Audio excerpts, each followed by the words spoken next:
Good morning, everybody. Hopefully, you had a good long weekend for all the guys in the U.S. Also, happy belated Memorial Day for everybody in the U.S. Um, and hopefully, all you Canadians had a good just weekend. It was beautiful out, depending on where you were, and for all you Albertans, definitely got to get out before fire season. So, anyways, I got a good one for you today. We got another one of these. Women are paid less. No, let's say it this way. Um, Less CPP, women most affected. Yeah, there we go. Yeah. But yeah, another one of these ones. It's a little bit different than how when the media always says that the pay gap and everything, and you know all that those sort of twisted truths. Let's say. Um, This one's a little bit more interesting because I think it does have a little bit more merit and does have a little bit more consequences to it, to actions, and let's get into this. So, from the Financial Post, women are paid less even in retirement. Pension gap studies find. Uh, okay, so I read this about maybe before the weekend. So right after reading that, after it says even in retirement, how about just in retirement? No, let's not. Come on, Financial Post. We know this. The pay gap thing is debunked already for the longest time. You don't have to put that even in there, okay? I was a little bit more hopeful about this article, but after that, yeah, no. Let's see. Men have consistently fared better than women during their golden years, and the situation hasn't improved much since 1976. Well, yeah, you know why things haven't. All right. I'm gonna have to take a quick second to just calm down. All right. So the reason why things haven't improved since 1976 is because women like to have children, meaning they take maternity leave, which does not get paid as much as actual work.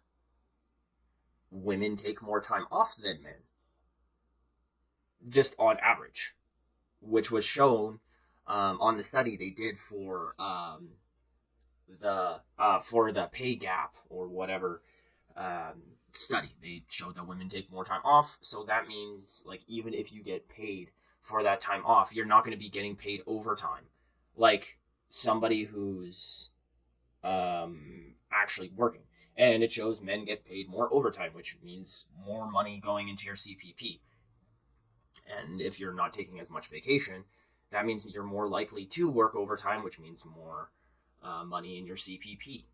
And it's these little things over and over and over again. It's those extra 1 or 2 hours that get paid into your CPP over your, I don't know, let's say 45 years of working that add up. And that's why there's this gap. And yeah, maternity leave, you don't get paid 100% with maternity leave. I think right now, most companies, it's like 50%. A good company, it's 75. So, I mean, and you can take maternity leave. For some companies, it's like 2 years. So you're essentially taking 2 years off from work. I mean, let's just get more into this before I keep on ranting. They say Canadian women continue to face an uphill battle in securing financial stability during their retirement years, according to a recent report by Ontario's Pay Equity Office. You know what they used to call that back in the day? They used to call it families. They used to call it the nuclear family was securing financial stability because you had a man and a woman in a household, either one working all the time and one taking care of the kids. So,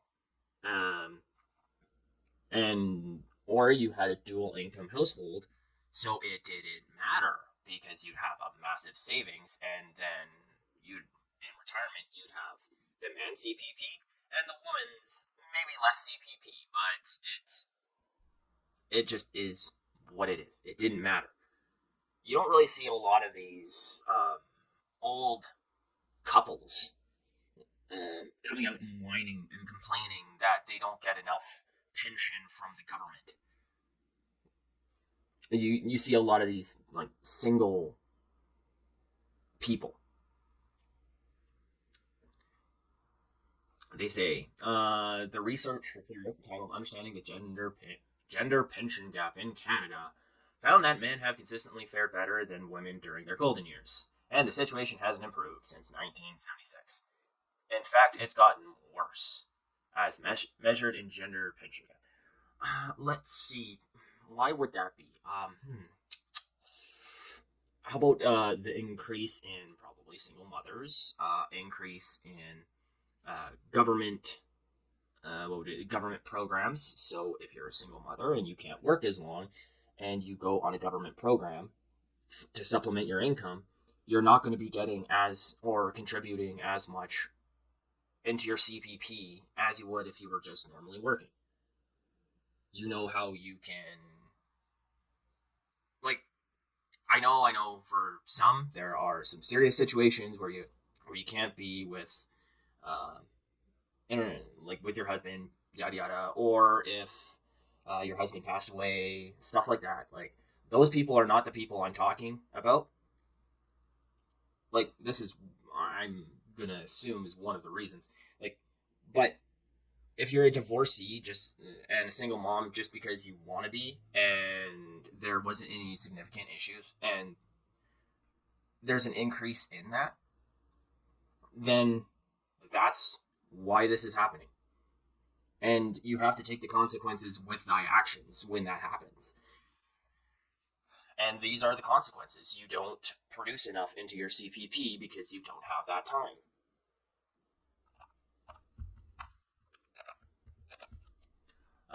They say the pension gap is the difference in retirement income. Well, yes, we need to know what the CPP is.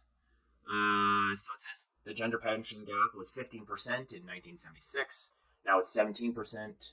The average retirement income for Canadian women that year was 36,700. Median was 29,700. Yeah, no, nobody can live on that right now. Like, not even if you're old.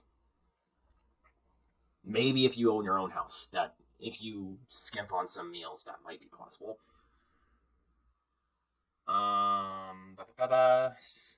Reading. Women. They say women receive 83 cents for every $1 a man receives in retirement income. That is a 17% gender pension gap. This stark reality isn't just a number; it's a concerning trend, contributing to a notable gender disparity. We can already hear the person who's writing this, and we can already hear the person, the people that they're talking to. Yeah, like, it's interesting how they don't mention that, like,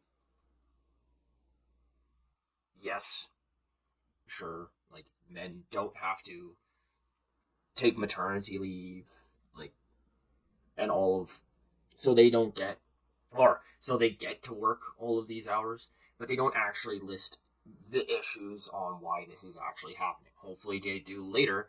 If not, I am going to go on for another rant.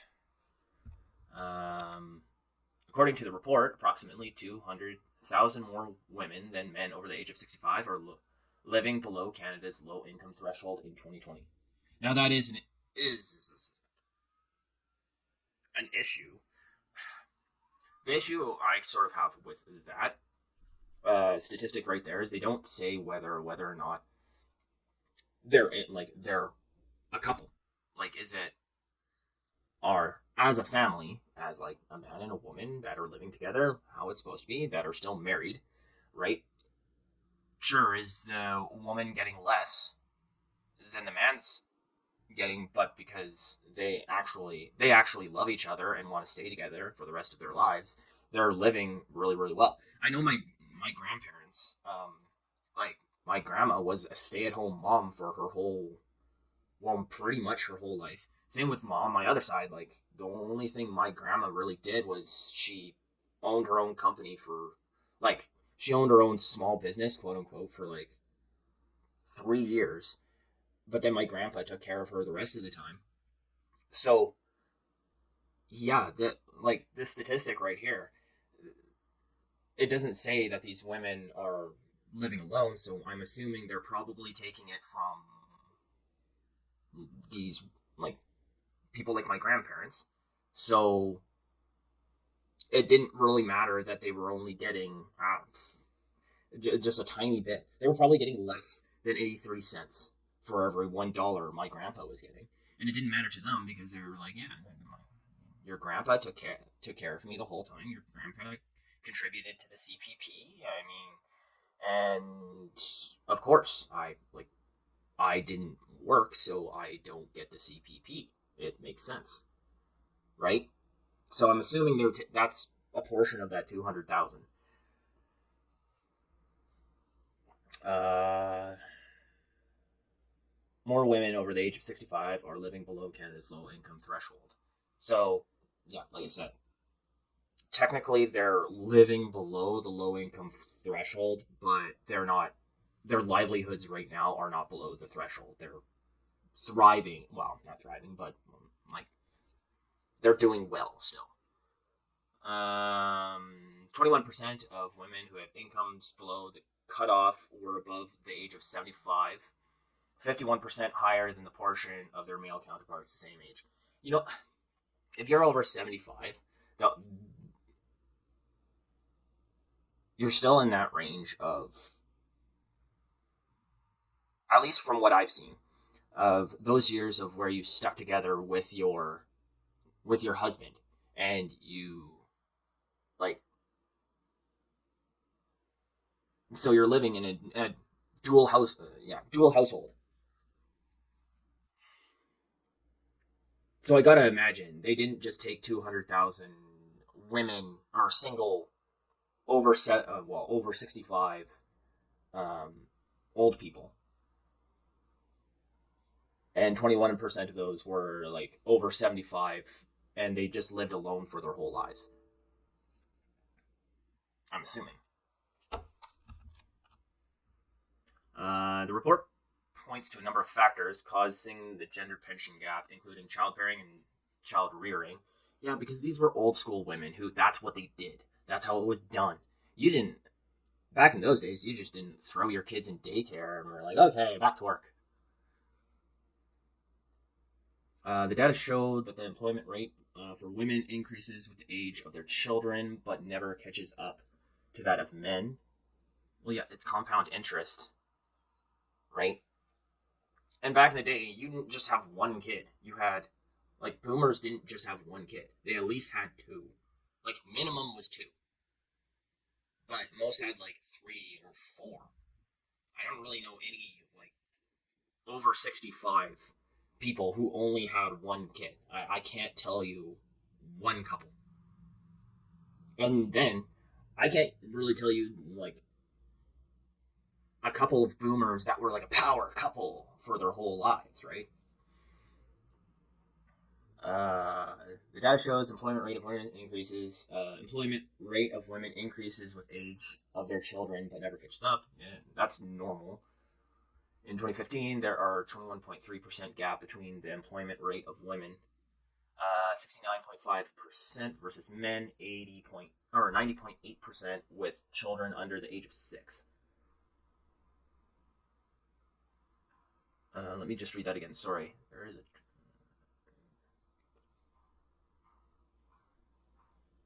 Well, because men, when they have kids, they're like, okay, I need to work my butt off to provide for my children. Like, that's the average man when they have a kid. Where average women are more like, yeah, I want to stay at home and care for my child and be with my child. Right? That's the average. Sure, there are, like, women who are like, okay, I need to hurry up, recover, and then throw my kid in daycare at 8 months so I can get back to work and earn some money. Sure, there's girl bosses like that who, right, as soon as their kid hits daycare, their age, They throw them into daycare so they can go back to work. But there's like, I don't know. But most, like the average, would at least like to like stay with their kid full time until the age of 6. So, and I'm pretty dang sure a man would want to do that. But because he knows that it's his job to work harder and provide for the family, yeah, the man's probably gonna work more. It's just the way it is. Let's continue. They say women are also more likely to work part time due to caregiving responsibilities. Nearly a quarter of Canadian female workers in 2021 are part time compared to male workers. It's just gender roles. And good on you. Good on you, women. If you like, hey, that's hustle. If you're taking care of kids and working part time, like, and you're not a single mom, like, and you don't need to do that, that is wow. Because I can only imagine how much energy it takes to take care of a kid. But as for like single moms, it is what it is, right? Like I said, I feel bad for the women who are actually forced into that situation through just like bad luck. Canada's existing gender wage gap, of course, they're going to go into this, which was 28% of average annual earnings and 11%. This was debunked a long time ago. So, good job on you, Financial Post, for bringing that up again. The final factor is historical bias. The report said that Canada's public pension system was and still is designated for. Yeah, now they're going to this. So, okay. Designed for heterosexual couples with a male counterpart. So that has nothing to do. Like, if you're a guy who likes a guy, right? Like, it's still going to be the same way. Yeah, what do they say about this? Gender differences in income, whether while working or in retirement, have multiple and interrelated causes, Phillips said in his release. This report highlights the need for additional research on impacts and gender wage gap on women in all stages of their lives. Is that? Yeah. Okay, that's it. The rest of it's just investing stuff. But that doesn't make any sense because, like, if you're a gay couple and like one of you are still going to stay at home for, well, probably one of you are still going to stay at home to take care of the kids. So maybe because of the once your kid goes into daycare, like you're both just because of the testosterone in two men combined, it's gonna be like you're gonna earn way more money than a man and a woman together. I don't know, like you'd assume so, but and then I don't know, and then a lesbian couple. I can't come up. I honestly can't come up with why that would make a difference because you're still gonna have one person who mostly stays home with the kid and another person who's going to go out and work. Maybe like if you're two women, then both of you want to stay more home than it would be for a man and a woman. Maybe. I think probably what they're just saying right there is yeah, if it's like two women together, they're just taking because it's two women, both of them are just getting 83 cents. So math right there, and that's not how it works. That's unless you're having like both women are going to have kids, right? Like you're not going to like gender role. So at one time, how do I explain this? Like in a lesbian couple, like 1 year, one of the woman is going to have kids, and then at another year, this other woman's going to have a kid. Maybe then I can see because then both are taking maternity leave and both are earning less. Then that's the only way I can see that happening.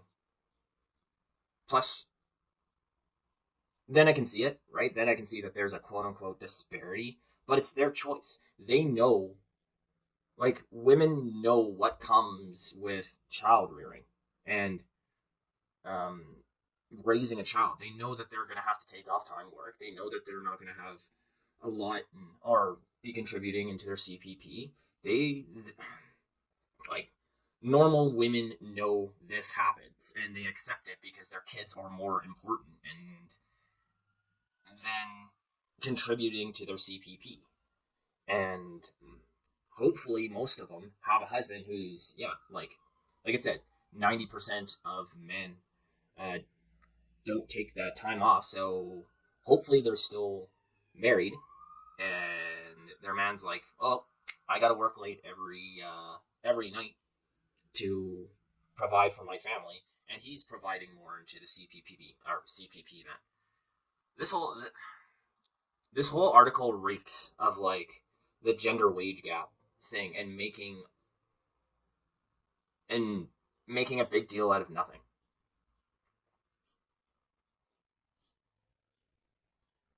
I don't know. I The only issue I can see of that might come up about this, and this is the only issue, is like I said, if you're a single mother from if your husband didn't pass away, or you're a single mother who divorced and you blew through the alimony and whatever, or if you're an older couple who um, were the kind of people who had to keep up with the Joneses and buy like three massive new vehicles, and you had to have the big house, and you wasted your retirement fund, and then when your husband passed away, he didn't leave anything to you except for maybe the house that's got a second mortgage on it, and there's hardly anything in the retirement fund, and then you're hooped. Then you're hooped because yeah, you didn't provide enough to your CPP. But I'm assuming you're still getting yeah, I'm assuming you're still getting the man's CPP or your husband's CPP even when he passes away of old age. So I don't know.